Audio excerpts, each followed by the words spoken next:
கடகராசிக்காரங்க இந்த வருஷம் செலவு அவ்வளவு செலவு பண்ண போகிறாங்க. இதில் இந்த ராகு கேது பயிற்சி என்பது 2ஆம் இடத்திற்கு வந்து கேதம் இருக்கிறார். முதல்ல கடகராசிக்காரங்க கணவனாக இருந்தாலும் மனைவியாக இருந்தாலும் வீட்டில் பொய் சொல்கிறத விட்டுடுங்க, மாட்டிக்குவீங்க. யாருக்கும் தெரியாமல் ஒரு காரியம் பண்ணுறோன்னு நினைக்காதீங்க, கடவுள் பார்த்துக்கிட்டு இருக்கிறான். யாரையாவது ஏமாத்திடலான்னு நினைக்காதீங்க, இது தோற்று போயிடும். ஆக ஏற்கனவே நீதியும் நேர்மையும் உடையவர்கள் தான் கடகத்தில் பிறந்தவர்கள். அவசரத்துக்கு இந்த மாதிரி வேலையை செய்வாங்க. இதெல்லாம் இப்போ விட்டுடணும். ஏன்னா 2ல் கேது இருக்கிறார். பேசுறதுல ரொம்ப கவனமாக இருக்கணும். ஒரு சொத்து வாங்கினா தயவுசெய்து பக்கமாக நீங்கள் படித்து பாருங்கள்.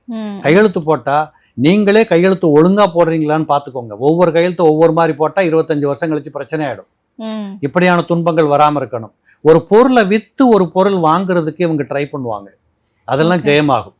இப்போ உதாரணத்துக்கு ஒரு 10 வருஷம் முன்னாடி ஒரு இடம் வாங்கி வச்சுருந்தேன் சார், இப்போ அதை விற்றுட்டு புது இடம் வாங்கி வீடு கட்ட போகிறேன் இப்படிங்கிறவங்க நிறைய பேர் இதில் வருவாங்க.